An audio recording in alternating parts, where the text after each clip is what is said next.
I was pretty funny. What was wrong with that guy? I thought I was really funny. God, what a fucking jerk that guy was. All right. Don't let it get to you, Mr. Rotella. It's fine. It's fine.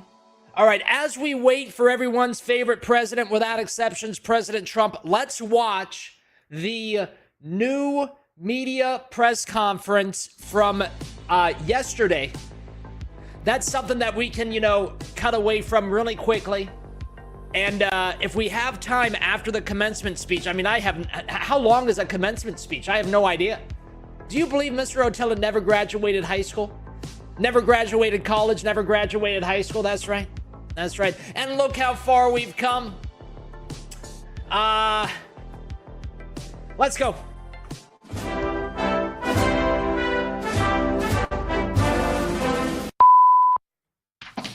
Good afternoon, everybody. Hi. It's great to see all of you. Welcome to our third official influencer briefing here at the White House in the beautiful We got to get rid of that name, influencer briefing. I don't like it.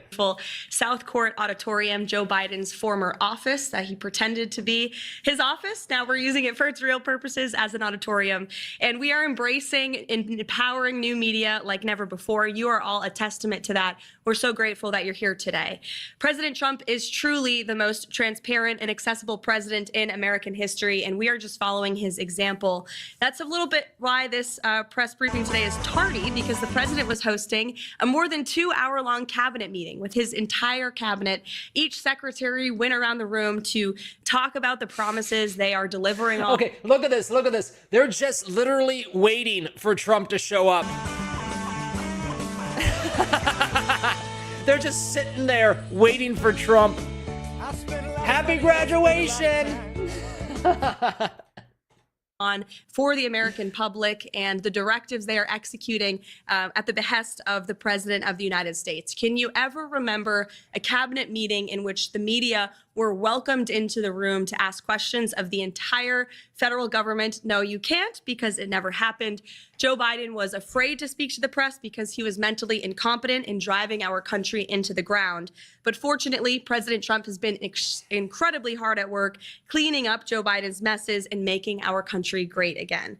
Yesterday marked the president's official 100th day in office. The first 100 days of President Trump's second term can only be summed up as promises made, promises kept. He has ushered in the most secure border in modern American history, and he didn't need a bill from Congress to do it. Do you all remember that? They said we needed a bill. We didn't need a bill. We just needed a new president. I remember the border everything. is now closed, and the Biden border invasion has been halted. Illegal border encounters are down by 95%. Illegal alien gotaways, one of the top threats to our public safety, are down by an astounding 99.99%. And Fox News' Bill Melugin, who did exceptional reporting covering the Biden border crisis, was recently quoted saying, "If Fox were to send me down there right now, I would have trouble finding a single migrant on camera." Bam. That is the Trump effect. President Trump took on the cartels and designated Tren de Aragua, MS-13, and other vicious gangs and cartels as foreign terrorist organizations. Under President Trump, it is the policy of the United States to ensure the total elimination of these brutal organizations' presence in our country. And we are also beginning stages of carrying out the largest mass deportation in American history. We have already arrested more than 150,000 illegal aliens, and you can expect those numbers to ratchet up in the months ahead. On the economy, President Trump is rebuilding the greatest economy in the world once again.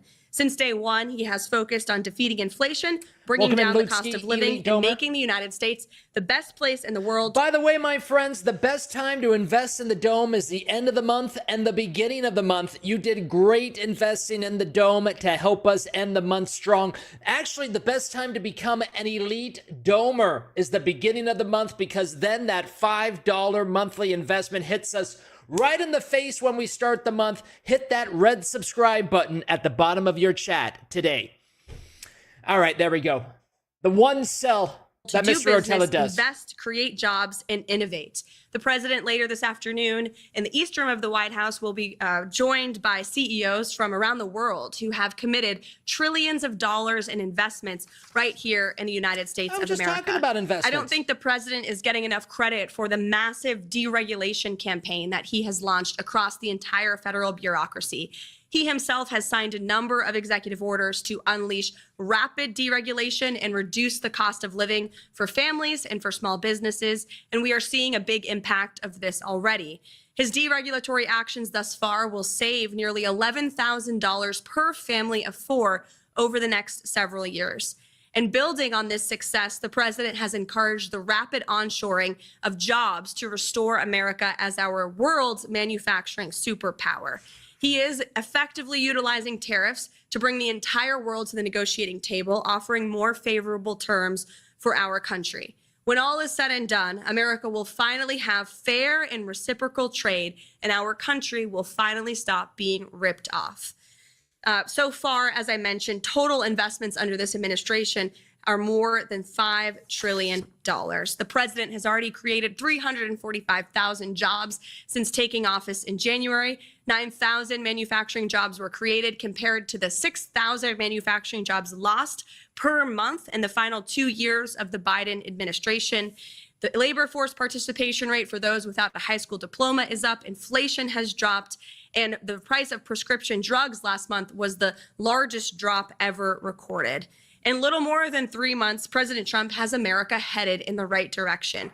The good news is we are just getting started. We are very busy every single day here at the White House, literally working around the clock, 7 days a week to restore the golden age of America. Hundreds of promises have been made and kept. There is certainly more work to do. The best is yet to come. But we are very proud of the efforts the president has made to continue the non-traditional media approach that he so beautifully executed on the campaign trail, which led him back to this office, talking to podcasters, social media content creators, and influencers like yourself. And again, we're so proud to welcome you to the White House here today. I do like how they do this a lot. So you can ask questions for the whole world to hear. So Jack, great to see you. And why don't you kick us off?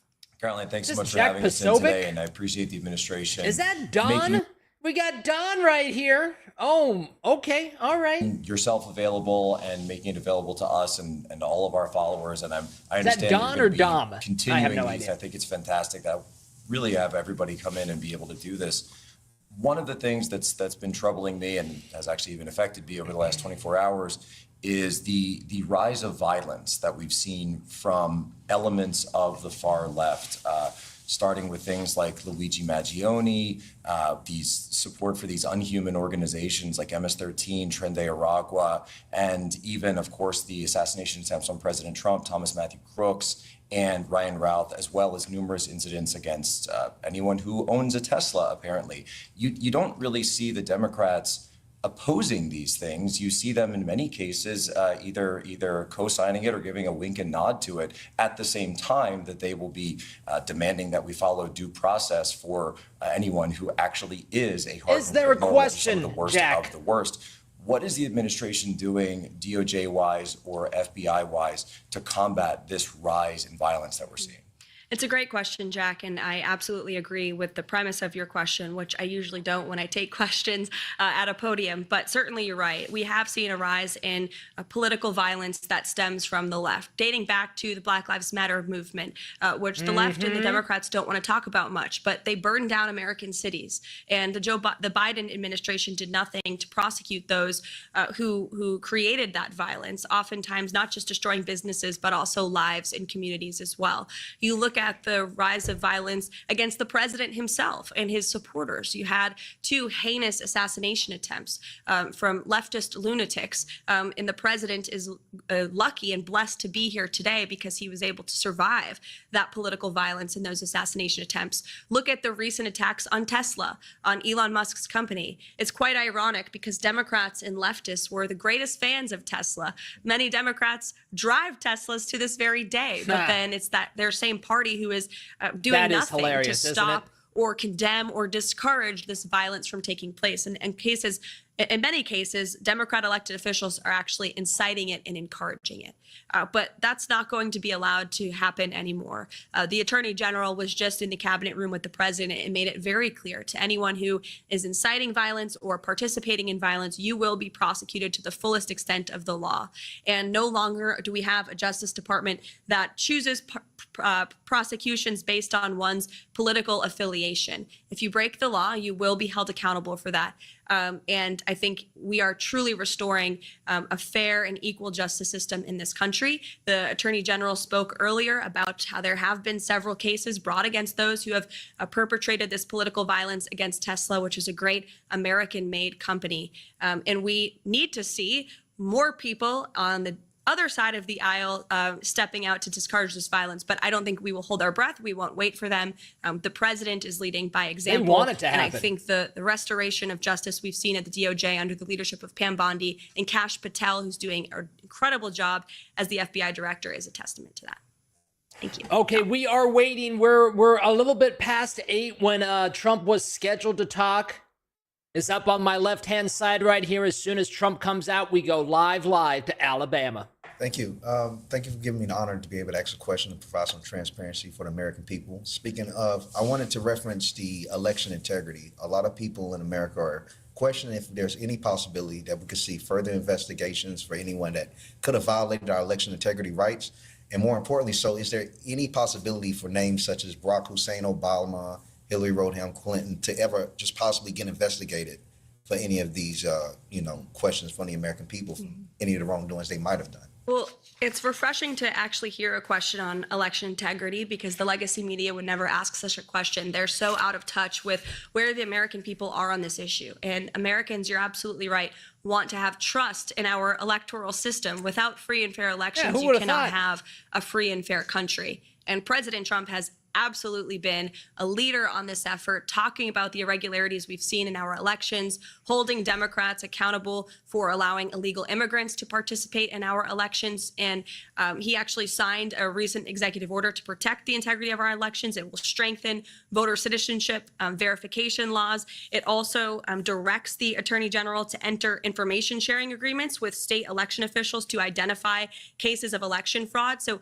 that correspondence between the federal government and the Attorney General with state and local officials has never happened before. It will allow the federal government to more easily identify these cases of fraud and then prosecute those who violate our election laws. And it is, again, appalling that any politician, regardless of party, could be against ensuring only American citizens can vote in American elections. I think that's going to come back and bite the left in the ass too, because even everyday normie Democrats believe that only citizens should vote in the election. So when the Democrats are out fighting against this, oh God, please just have a few more of these people wake up out there.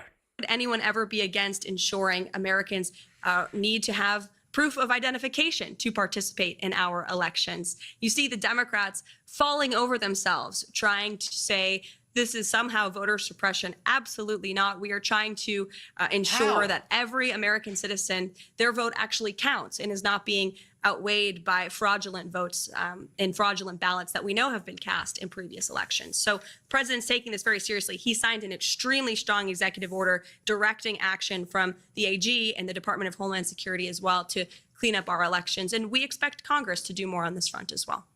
Let's go over here. On that question, again, Caroline, thank you so much for hosting this. Really appreciate the opportunity to come in here and ask questions of you guys, and appreciate the president giving us some time of yours as well. On a follow-up on Dom's question, I still have a ton of my audience that is still asking questions about Hillary Rodham Clinton and the fact that it came out that her and the DNC funded the Steele dossier, which then led to a Crossfire Hurricane and all the FISA abuses that went against President Trump leading up to the 2020 election. Is there, you don't have to spill the beans, but is there something? Is there somebody still looking at it? We just want to know that it's not dead in the water, that Hillary's not just off scot-free after knowing what her and the DNC did leading up to the 2020 election. It's a great question. Absolutely understand and agree with why you're asking it, but I would want to let the president weigh in on that front. I haven't discussed it with him, to be honest with you, but certainly we can ask him. Why not? Eric. So Caroline, Madam Press Secretary, over the You weekend, can call me Caroline. Thank you, Caroline. Over the weekend, the White House Correspondents Association had their gala, they had their dinner, and Alex Thompson from now Axios, prior to that Politico, didn't really apologize, but came forward and said we, quote unquote, missed the story of Joe Biden's demise. Mom123 says, can we focus on the good-looking men in the room? Says Mom123. Are you talking about me again? Thank you. His health demise, his cognitive demise during the 4 years. Jake Tapper has written the book since President Trump was elected. Ballyho, Dome Stop, that Believe they in, Welcome missed in. The demise of Joe Biden as well. Fast forward to this lawsuit with CBS, right? So the media, legacy media, has not been held accountable. Will this lawsuit with CBS go to fruition? In other words, I would love to see it go to trial so that we can see, so they could be held accountable. Additionally, will the New York Times be enjoined into that lawsuit? Because the New York Times has already stated that they agree with CBS. And Trump has said maybe we're going to sue the New York Times as well. And as a follow-up to all this, and it really does dovetail because it's not just left-leaning media, Fox News.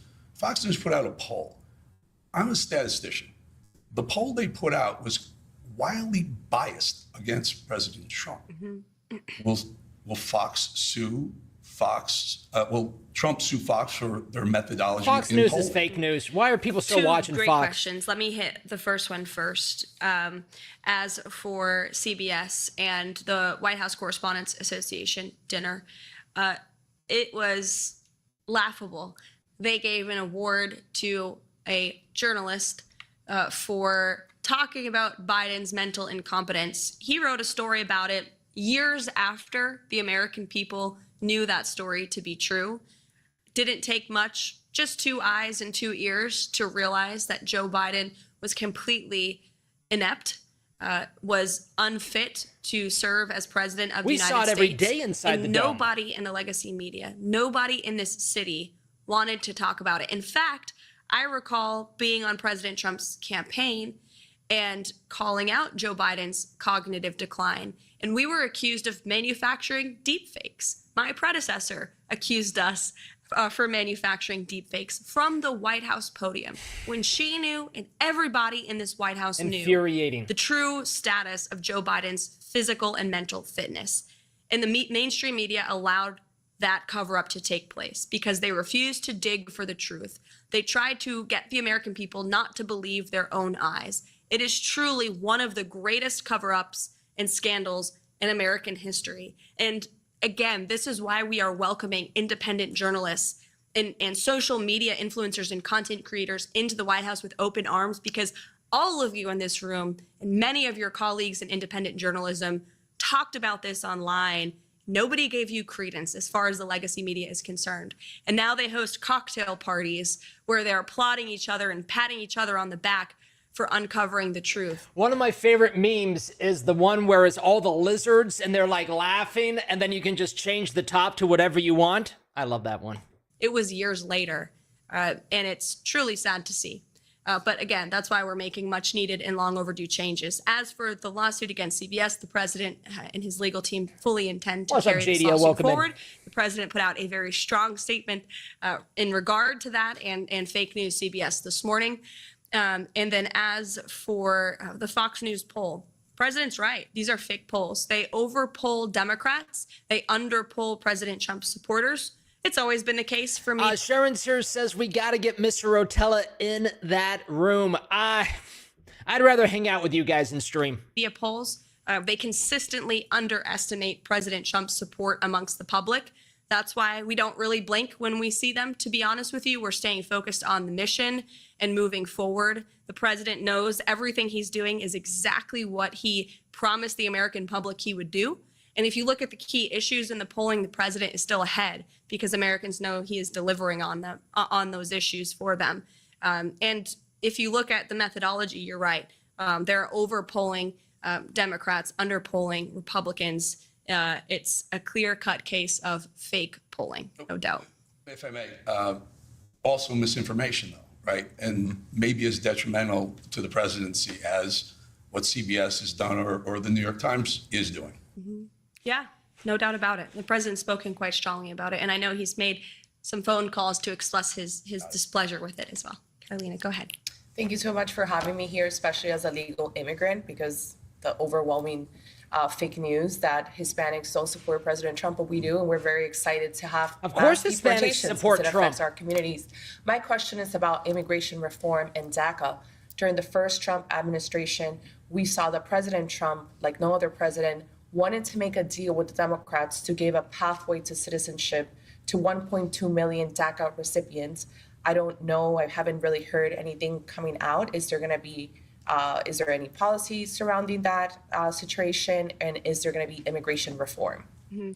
Well, first of all, thanks for sharing your story. And the president overwhelmingly won the vote of Hispanic Americans in the previous election and swept counties on the border of Texas that are predominantly Hispanic counties because, to your Preach very it. point, Hispanic Americans and legal immigrants to this country from all countries are so sick and tired of seeing, we're so sick and tired of seeing the mass invasion of illegal immigrants that was allowed to occur under the previous administration. And it was an issue the president ran on and he delivered on. These mass deportations are underway, and it is currently the position of this administration. We are focused on removing as many illegal alien criminals from our communities as possible. And not only are we doing that for law-abiding American citizens, Now, but Chad, do you want all criminal illegals deported, or do you want all illegal aliens deported? Get it inside the chat. Criminals or all illegal aliens? Get it inside the chat. JDL says, does Kabbalah mean I can't eat bacon? It does, JDL. Dome Radio says all illegal aliens. Outlaw Dog says all. UFO Johnny says all. Campfire Starter says all. Animate says all. Yeah, Mr. Rotella says all also. Sen says all illegals. Exactly. James Chozon says send them to the South Sudan. Is there a liquor store there, James? Howard says they're all criminals. I love that, Howard. Exactly, Howard. Yeah, I mean, it's not even close inside the chat. We want all of them gone. but also legal immigrants, as you said, who are citizens now and came here the right way, waited their turn, paid their... I like what Founding Fathers says here, because I do agree with legal immigration. Founding Fathers says all come back vetted. I like that, Founding Fathers. Good point. It's a slap in the face to them. And so there's a lot of reforms that need to be made to our legal immigration system. The president has talked about that, but our initial focus right now and our priority is cleaning up the mess that the previous administration left us. And there's more work to do, but a lot of progress has been made thus far. CJ. Yeah, also, thank you so much, Caroline, for having us here. Who the hell also is this the guy? topic of immigration, not only do I think, the legal immigrant community welcomes what the president's doing, but also the black community. So I would love to get your reaction to recent comments made by Simone Sanders, who said that people of color would be next in line for deportation under this president. That was a revelation to me and probably many others in the black Really? community. Being a lifelong American, I'm not really sure where Tom Homan would send me other than my childhood home in Augusta, Georgia. But why do you think this fear-mongering is being Funny guy, directed at the black well-spoken, community too. over the issue of immigration? And do you think it's offensive to conflate illegal aliens who are rapists, traffickers, and sexual abusers with law-abiding citizens in the black community? It's absolutely insane, and it is racist what she is saying. The president intends on deporting illegal alien criminals who broke our nation's laws and are not only impacting communities across the country, but in particular communities of color in our inner cities. You remember the story out of New York City where young minority children were kicked out of their public school to make room for illegal immigrants to sleep on the floor of their cafeteria. That is putting America last. Doesn't matter your race, your religion, or creed. If you are a law-abiding American citizen, President Trump is going to put you first. And shame on Simone Sanders for saying that. She knows better, but she's trying to fear people into dislike this president with lies. But I think the American public are much smarter than she believes that they are, and that's why they reelected President Trump. Oh, go ahead. Hi, Caroline. So, as the youngest press secretary in history who is a wife and a mom, you've become widely popular with America First Patriots. As an 18-year-old, I can say you're definitely an inspiration to Gen Z. What has been the biggest... That's a great point, bro. I want to fluff his little fluffy hair. That's a great point, youth. Caroline Levitt is such a great inspiration to the next MAGA people coming up. Oh my God, I love this kid. highlight for you in these first 100 historic days? Thank you for asking that and saying that, Bo. I am Gen Z. I think I heard the term zillennial because I'm right on the cusp of Zillennial? millennial and Gen Z. Oh, and God. Jack is cringing at that. Yeah, we all are. But there's been so many highlights. Just being here every day is such a blessing and an honor. And I'll share a quick story to that point.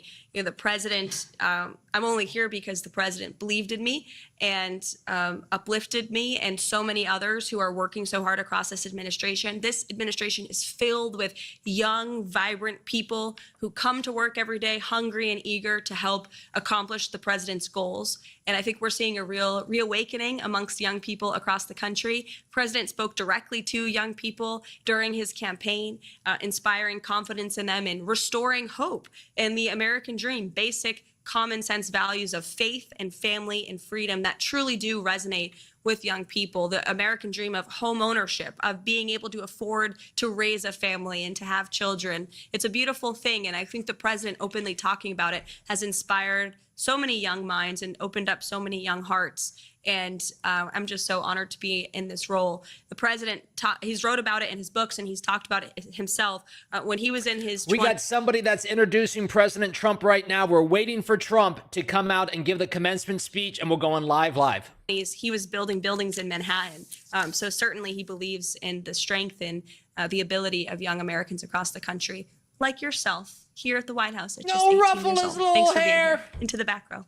Thank you so much for having us here, Caroline. It underscores President Trump's transparency.